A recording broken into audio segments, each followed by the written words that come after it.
Hello, hello. I hope everyone is doing well. This was really planned as a video, something that would be recorded.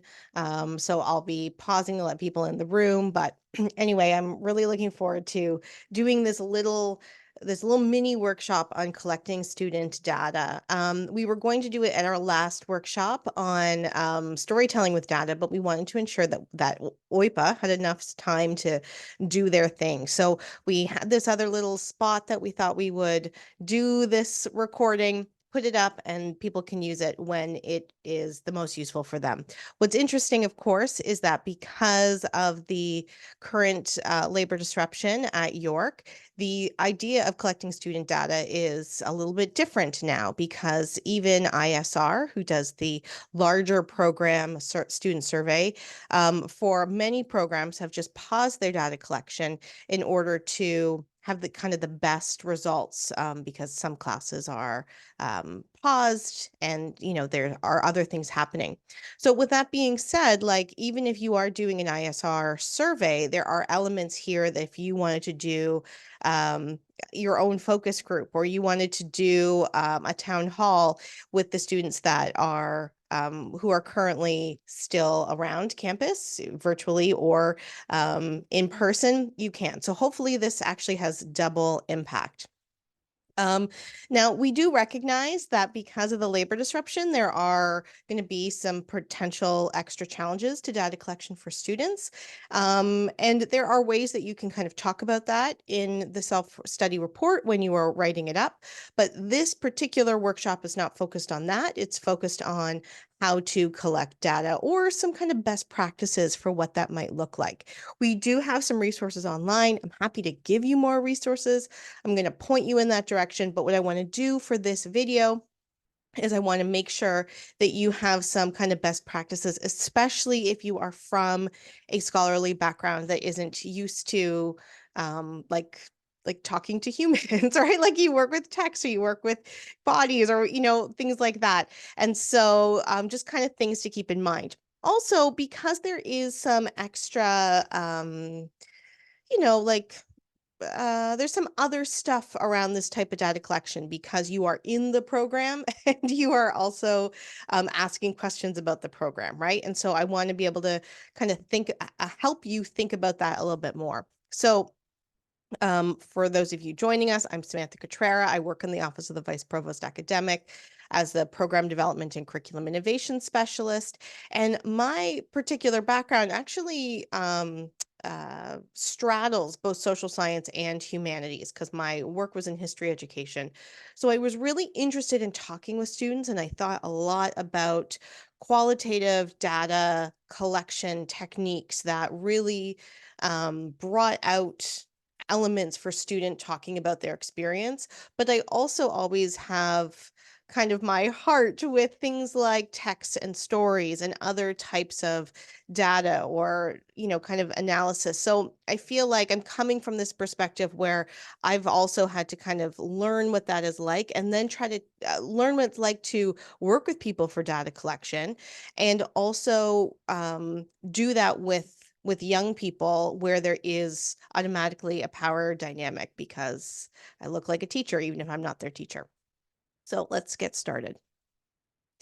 All right, so to point you in the direction of what we are mainly talking about for undergrads, I think for both grad and undergrad, it's section 5. Yeah, that's right. It's section 5. For undergrad, the question is 5.9. For grad, it's 5.1. And you'll see that in the student section, we say like, we would like you to provide information about, yes, enrollment, retention, et cetera, et cetera. That's OIPA data. But we also want you to talk about things like student satisfaction and their participation in the program.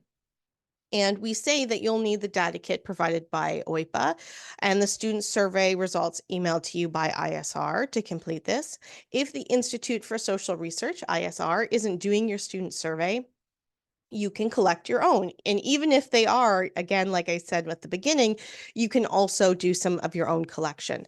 So for 5.9, we say use the student survey results and also maybe the NSSE, the National Student Survey results, to complete this section. For 5.9, and again, all of those are recommendations to make it easier for you to figure out what to do. If you are collecting your own data, obviously you're not going to use the ISR results, and in some cases not NESI either. So it says, describe and analyze the level of student satisfaction and engagement with your program. I want to point out that the second question, this way, is describe your process for collecting data related to student engagement if you use something other than the student survey or NESI results. So we do encourage you to be able to do that, your own collection, but we also want you to tell us your methodology. This question again is 5.2 in the graduate student survey. The 5.3, I think, is also the data collection. Here we ask you to describe your students in the program. You don't need to necessarily have a particular data source. You might, other than your own experiences. So just know that when we are talking about things like the level of student satisfaction engagement, that is where we want to hear from students' voices. That's where we want you to reflect on students' voices.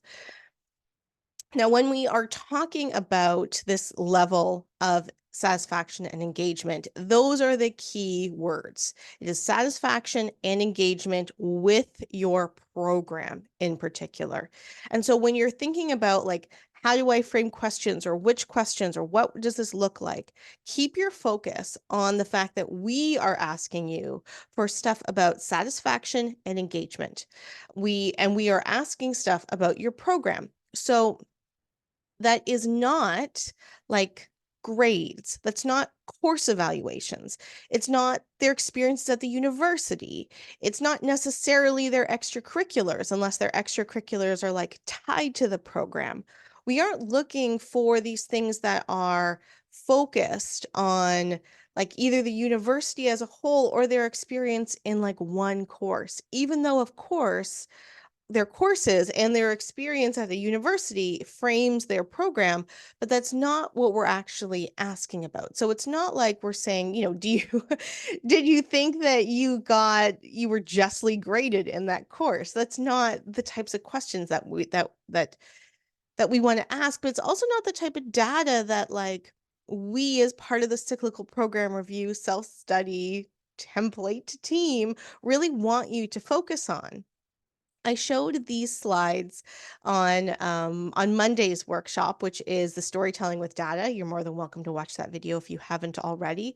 And I wanted to just point out again that we're not focused on like teaching and course evaluations and teaching evaluations and grades. Like, it's not that level we're talking about. It's also not the university and extracurriculars, right? It is that program. So when you're thinking about framing your questions, there's a cat here. We'll see if she joins me in my face. When we're thinking about the questions and how to frame the conversations, always keep it with that eye to the program level, which I recognize it can be a challenge, right? Another way to maybe think about this, both in the way that you are framing and preparing for your own data collection and facilitating the conversation or facilitating the survey, is like, what is your general experience as a major in this program? Like, what's your experience as a drama major, as a biology major, as a business major? That's not exactly what it means to focus on the program, but it's a good way to start thinking about it. What is your experience as a member of this particular program with potentially the major tied to this? So here's another way to think about that. I'm going to draw on my own experience. Oh, sorry. Before I draw on my own experiences. So when we're thinking about the program, what are the types of questions that you want to think about?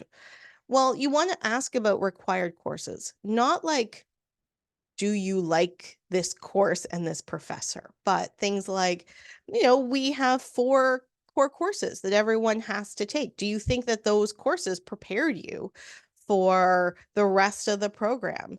Do you think that there were there could be additional skills or content that is added into the foundation of the program to help you?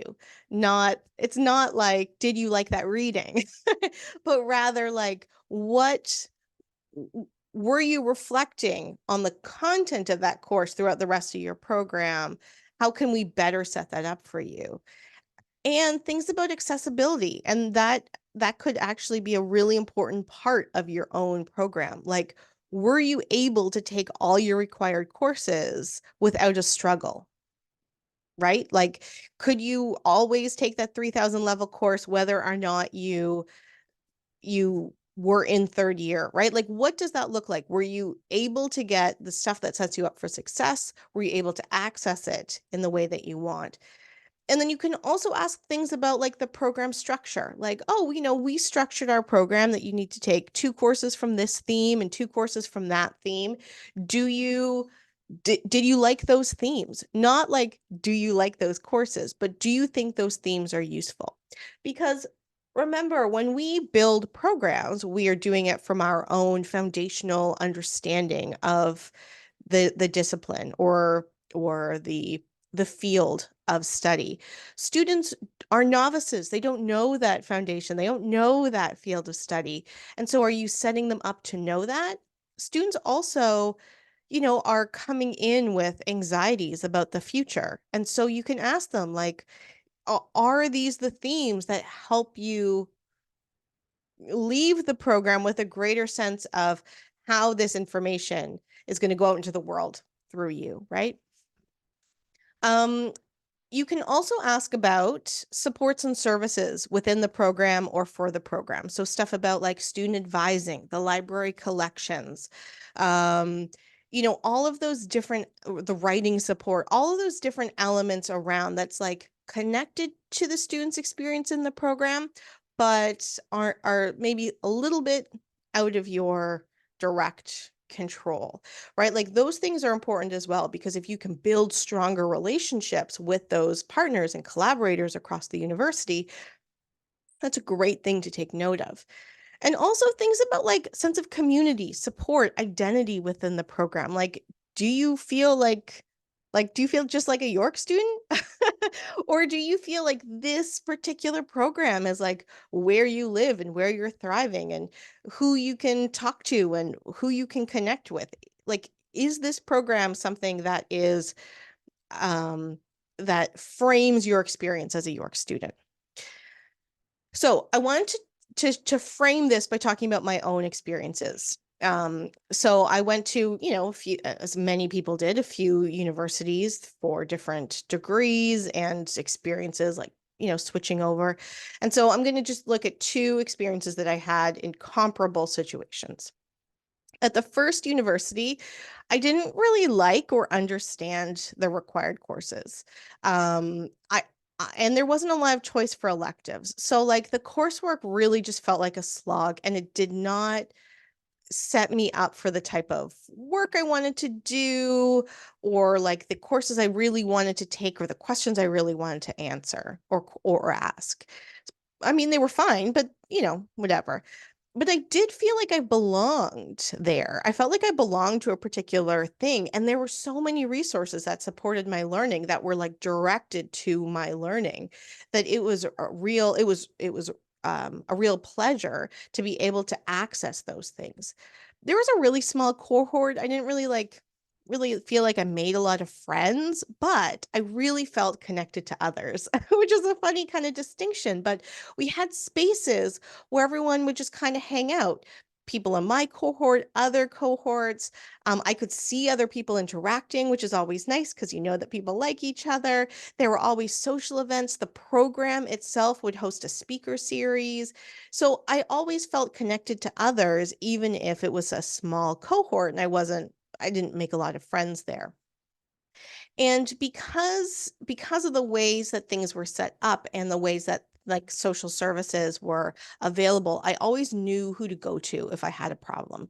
I didn't have a lot of problems, but I knew that those resources were available to me. At the second university, the required courses framed the program really, really well. And there was a large and exciting choices for electives. And again, I'm not talking about like my experience with the professors, like, oh, if you use better readings. I'm talking about like the actual type of course. And that's the type of thing you want to pull out from students when you are asking these questions. And I didn't really feel like I belonged there. I just felt like I was a student doing all of the things that you do as a student at a university. So I didn't really feel like I belonged. And there were tons of resources at the university, but none really tailored to what my experience was in the program. There was a very large cohort. I made a lot of friends, but I made friends kind of separate from the program itself. There was no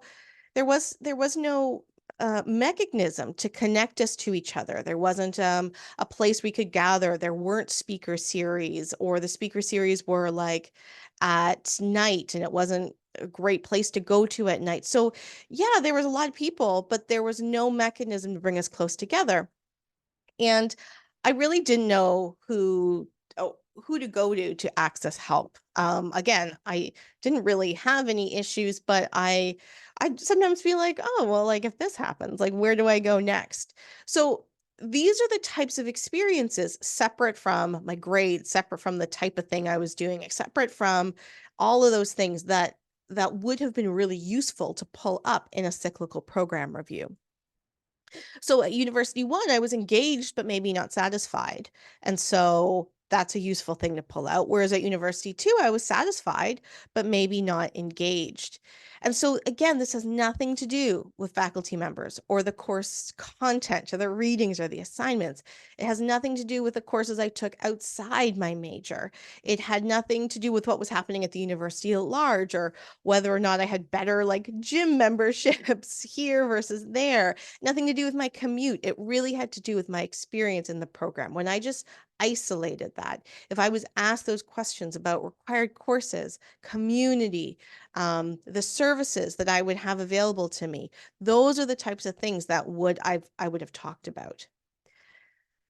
Now, remember, the purpose of this is not just to find out what students' experiences are like, but to really take that and identify, because remember, the self-study is a snapshot of where you are now and a vision of where you could go in the future. And so if you were taking those lessons, maybe with University One, what the faculty members could have taken, if that was an experience that was shared, is that the logic of the program requirements could be communicated better, right? Not just like another professor could teach it, but how these courses all interact, do these courses interact, actually could be articulated better amongst people that are teaching them, but also amongst the students. And also, if it's a small program, so they can't offer a lot of their own courses, maybe they need to do a better job of identifying which courses outside the particular program could count towards program credits. Um, Even positive feedback, things like, yeah, okay, well, if the spaces and social events are working for bringing people together as a community, we need to make sure they stay available. What else could we do to highlight those particular things? And again, I knew who to go to have a problem, but maybe the program could still like audit the supports available, make sure that everything is listed, and ensure that they are promoted. Because if I knew one person to go to, for example, that person may have a list of all the other resources. Like those are things that are useful. The other program, and again, I will go to the other program in a second, but again, think of the self-study review as writing an article with your thesis as being our program is good, but of course it can of course, everyone will have access to the recordings. Our program is good, but of course it can be better, right? So even though there's positive things, what are the things that you can do to continue to enhance those practices? When we look at the second university example, maybe what the people would have learned from if there was a focus group is like, yeah, we need to maintain the level of courses provided. We need to figure out how to develop a better sense of place within the spaces available. We need to audit, again, all of the supports available and develop stronger relationships with university partners to ensure that they are supporting not just at the university at large, but like our students, that they have resources to support our students.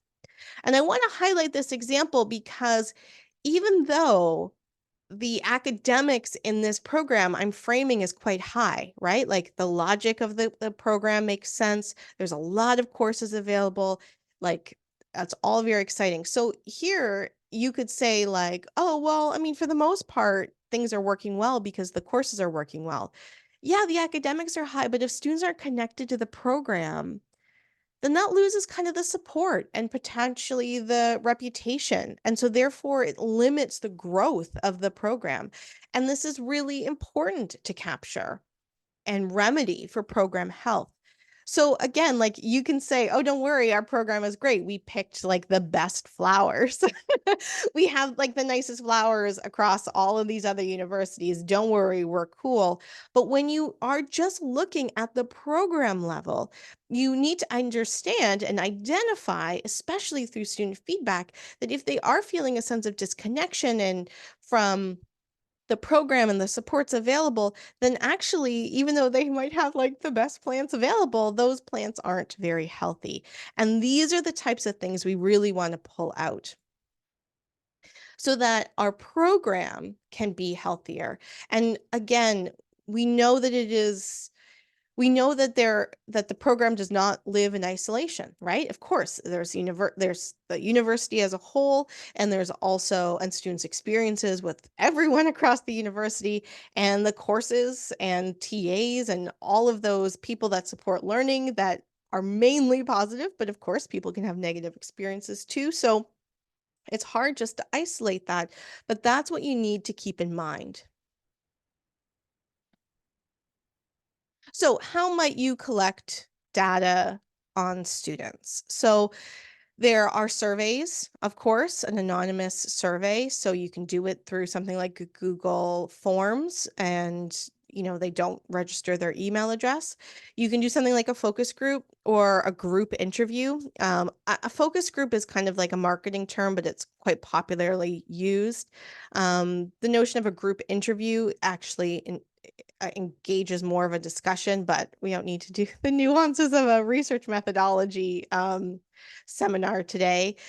You can also do a conversation in a class. As long as the same kind of rules are followed in terms of consent. And you can also have like a meeting in a town hall, which is less kind of like a circle of everyone together and more of a theater style of people sharing experiences. I'm really going to think the most about like a focus group for the small programs that I assume are going to be interested in some of these conversations, and a little bit about a survey. So regardless of how you are collecting data, there are some things that you need to ensure. First, and this is so important, I cannot stress this enough. Students have to be clear that their participation is voluntary and their participation has nothing to do with their grades or ability to graduate.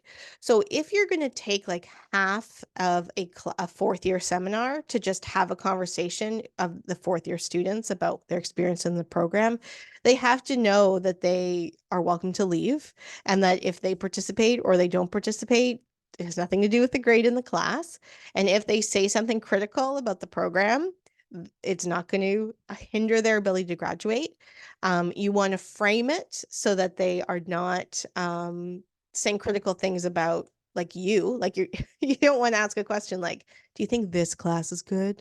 Do you like it? Like, you don't want to ask those types of things, but you want to be able to frame it that this is a way to help the conversation about the program. It is not about the class itself.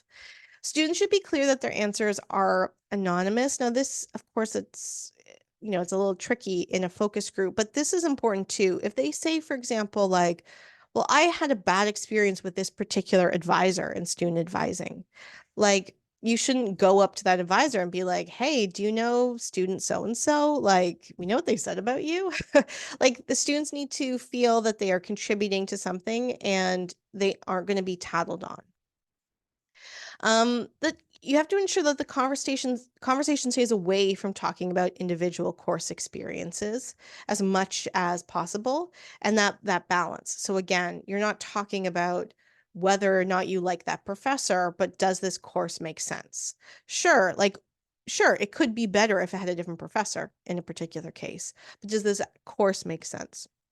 And of course, students aren't going to make that distinction. So the more you understand that distinction, the more able you may be to move the conversation away from that. So an example that I've used in the past is like, let's say someone says, um, I didn't really like that class because my TA just like lectured and we never got to do anything and other TAs were better.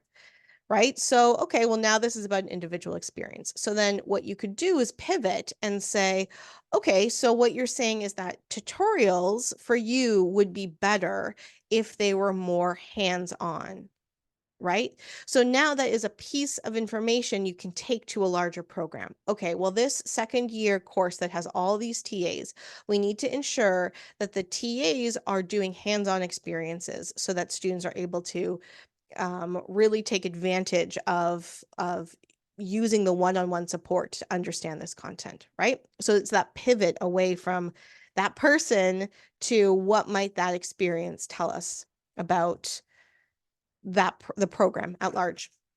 Be clear about your goals for the short period that's available, right? You might only have 50 minutes with students, or you might only have student like in a focus group, or you might only have 15 minutes or 10 minutes that students want to take for a survey.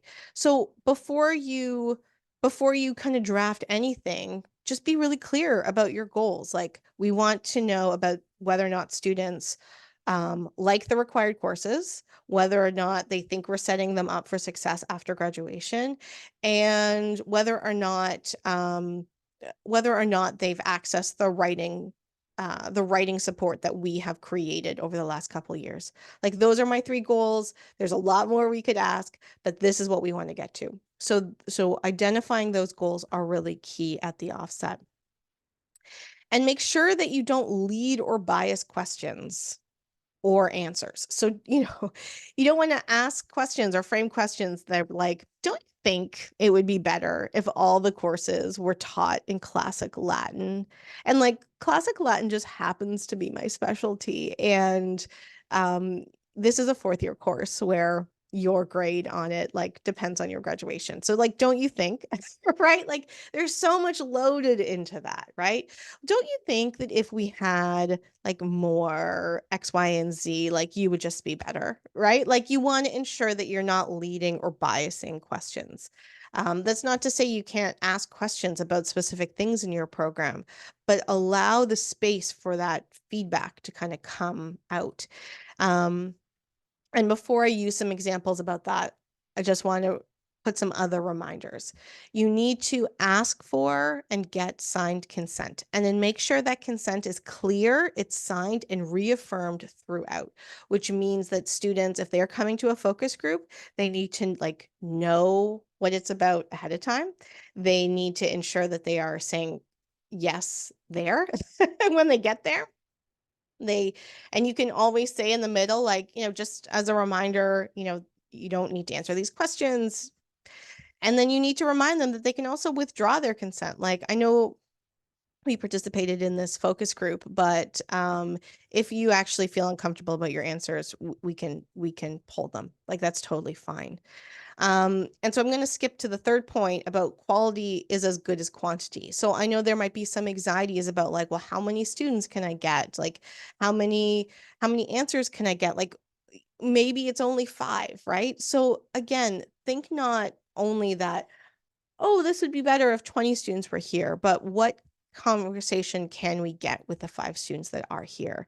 And how can we make sure that their consent is, again, enthusiastic and really clear so that they are providing really useful feedback, but don't feel that they are in the hot seat. Again, when I talk about like focus on your goals, I think that you should really focus on like 5 questions or topics. And of course, those aren't like finite questions or topics. You would have these follow-up questions underneath, but know that you really just have a limited amount of time. And so just focus on those things, those goals, those questions, those topics that you really want to get answers to, and leave the space for that conversation to go. Um, Also, just keep in mind that if you get frustrated about this, like, think about how data like this could actually be collected every couple years. Like, how you could actually have a conversation with the student union or a town hall and plan that for 2 years from now, and put in part of your self-study, like, actually collecting student data is a mechanism that I think we need to better understand our program. And so don't feel like this anxiety about it's either now or never, but actually maybe this is the start of something that is more long term. And think about the triangulation. So that's a research methods term about a couple different data points. Like you can also talk about the experiences that you see as professors about students, right? Not to like, and again, I'm going to talk about this in a second, not to be like the students in the focus group are wrong. I've seen students do it better, but you can also say like the students in the focus group talked about this. I, some of the professors in the program have witnessed this. And so it's kind of interesting if there's a disconnect, how can we better bridge the students that are missing whatever. And so you can bring some of that in, but again, talk about how you collected that data. And that data could be, we also sat down as faculty and talked about students' experiences, or we talked about the survey results, the brief survey results, and talked about how they match with things that we've seen, right? Like just be clear about how you are bringing that conversation in. So here's just some quick best practices. So you could use something like Google Forms or SurveyMonkey. Keep it just like 1 or 2 pages if you're doing a survey. Like that excludes the consent form, that should be on its own page. Um, and you could actually bookend it with consent forms, but like don't have 5, 6, 7 pages of surveys. Don't require open-ended questions like or answers. This is not an exam. Don't make students feel like it's an exam. Focus on things like yes and no and scales, right? This is for surveys because you want students to answer. You don't want them to open it up and be like, I'm going to write an exam in a couple months. Like I don't want to write another exam. Questions should be skippable if you're doing a survey, because again, that's about consent, and have a finite time period for completion. So you could be like, here's 5 days, right? Don't give them 2 weeks. Don't give them 3 weeks. They're going to wait to the last minute anyway. Here's a couple days to do it, right? And this, I'll bring this back up in a second. Do not assume everyone shares the same understanding and vocabulary of certain concepts, because that is going to get in your way of pulling out the conversation that you might want. That's important for in-person discussion too. But for some best practices, ensure the space is comfortable.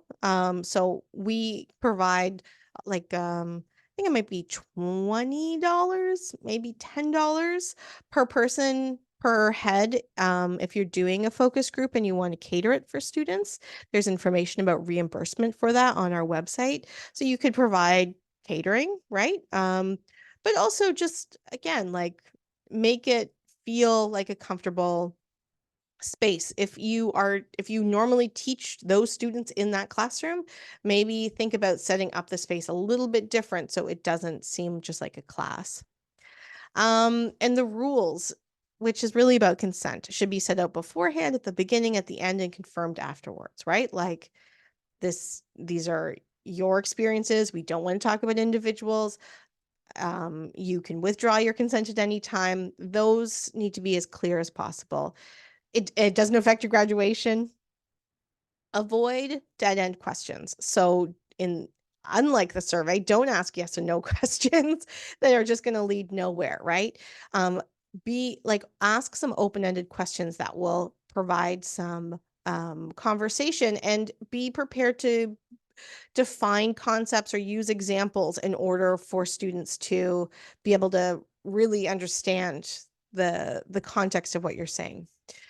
Be prepared to move conversation if topics become individualized, right? So that TA example is a good example.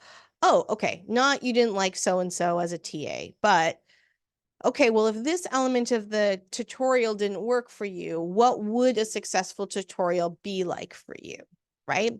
Or maybe a student talks about a TA or a professor having a particular type of bias, then you might want to say, okay, are there other ways that that has been kind of mitigated in the program, or are there other kind of points of view that would be interesting to have expressed in like a social event or a speaker series, right? So again, not about an individual, but about how we can learn from the program and stay neutral. Don't, as the next slide, I'm pretty sure is going to say, don't be defensive, and stay curious about what students are saying.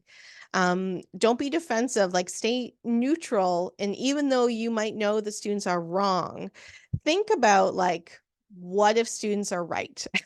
Because if they're sharing their experience, it actually doesn't matter if you kind of know something different. So here's a couple examples. You could ask, what was your experience with student advising? And the student says, I don't really know who to talk to about the program, so I just asked other students and I talked to them.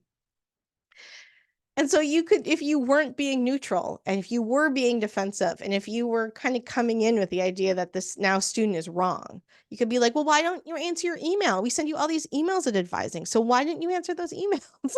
Why didn't you look at the posters we provided? Like don't be defensive like that, saying like, well, the student is obviously wrong then if if they didn't take these things that we provided. Because what happens then is that in the self-study report, it might sound like, well, students say they don't know who to talk to about advising, but obviously they don't check their emails or read posters because we've done all these things, we promoted it, so they're wrong, we're right, we're not changing, they just don't answer their email. Which may or may not be like answers we have seen before. So that type of defensiveness about, well, the student is obviously wrong, like they aren't doing the thing that we've provided to them. That's not a useful way to engender comfort in the focus group, but also to get the type of data that you're looking for. So let's say you ask that question, that's the student's answer. Rather than just be like, oh, you never answered your emails about advising, you could say, oh, okay, well, was that helpful talking to other students? We do have formal advising advising services. So when would you might have wanted to hear about them? How could we have communicated them to you better? Right? So you're not then pivoting to the students and being like, oh, God, you never answer your email.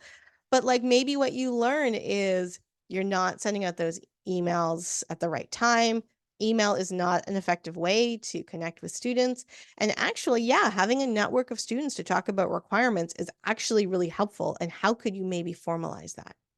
So that's the opportunity to be curious, because you are like, okay, well, if this is a student's experience, I need to respect that as a way to reflect on the program. Another example, and this really comes about like, don't assume everyone has the same understanding and vocabulary, right? Like, let's say you ask a question and say, well, what were the best experiential education activities in your program? And the student was like, I didn't really have any. Well, don't be like, what do you mean? You took a class with me. I did all these things. Like maybe students don't really understand the language of experiential education. Like maybe that's not something that's connecting with them. They're not hearing it in the same way that you have set it up.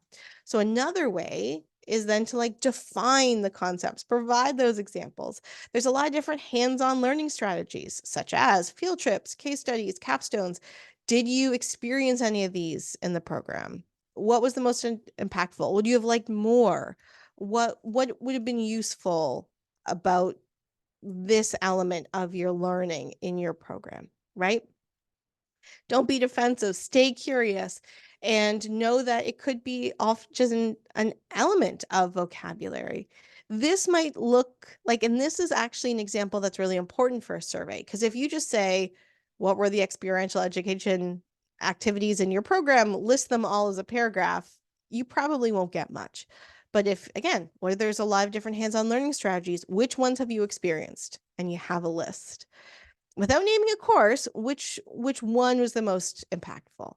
Did you feel this was important for your learning? Yes, no, maybe, haven't thought about it. Now you're kind of getting, you're going to get answers that are going to demonstrate how students are receiving these activities. Okay, so again, in today's little workshop, I really wanted to focus on these kind of the broader, like the like the energy, the energy around the student data collection as a way for you to be able to judge what are the best questions or what is the best method for you and your program. Um, but we have a lot of resources that are available on the website too that can help you with the actual questions. In fact, a lot of these examples have questions itself, because I find that if I am providing you with just here are the 5 questions, they might not be the best ones for your program. So I really wanted to focus in today's short workshop on being able to identify like the vibes, like the energy around that you can bring to preparing, strategizing, doing, and then analyzing this data collection. So I want to point out that if you take a look at these links, we have the OIPA and the ISR. Oh, no, it doesn't. There we go. OIPA and the ISR links at the top.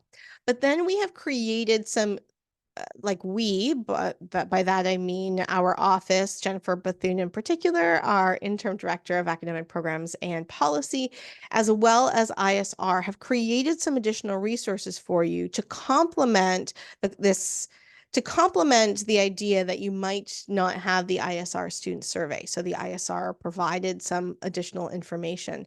I'll show you those in a second. There's some information about reimbursement. And then I've pulled some examples from other places about collecting data with students, what those questions might be like. If we click on those, the alternatives to the ISR student survey or the focus group discussion, and I'm going to switch my screen share to what the alternatives to the ISR workshop might look like. There we go. You will see some additional information about, yes, about the different types, but also, we scroll down here, a bit of a script for an introduction, some guidelines, the different questions, right? Like actual questions, some feedback, like all of that stuff. Those are really useful scripts, as well as a consent form that you can modify.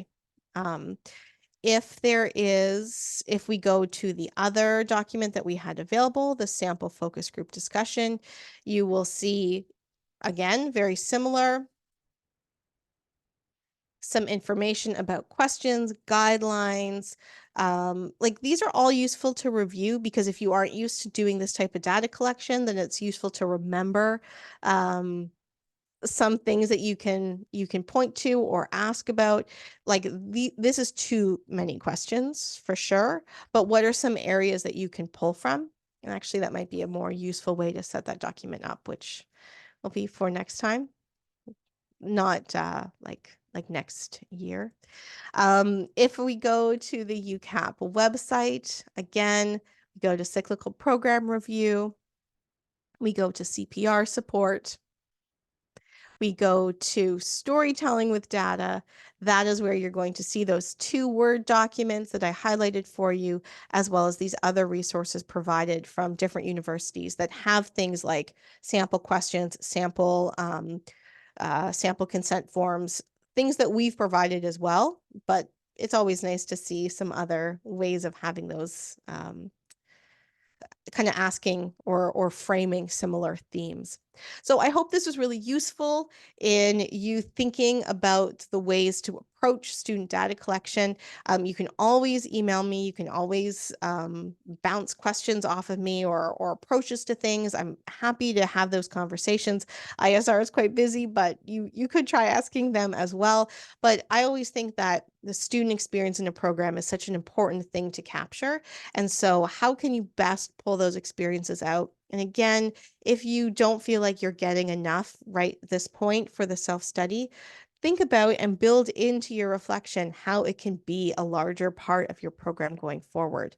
I'm always here to talk. I'm sorry I have to run today. I'm going to help a program with their retreat to talk about certain elements of this. I'm always happy to help you as well. Just let me know. But thank you so much. I'm going to stop recording. There's a couple people left in the room. I'll see if you have any questions.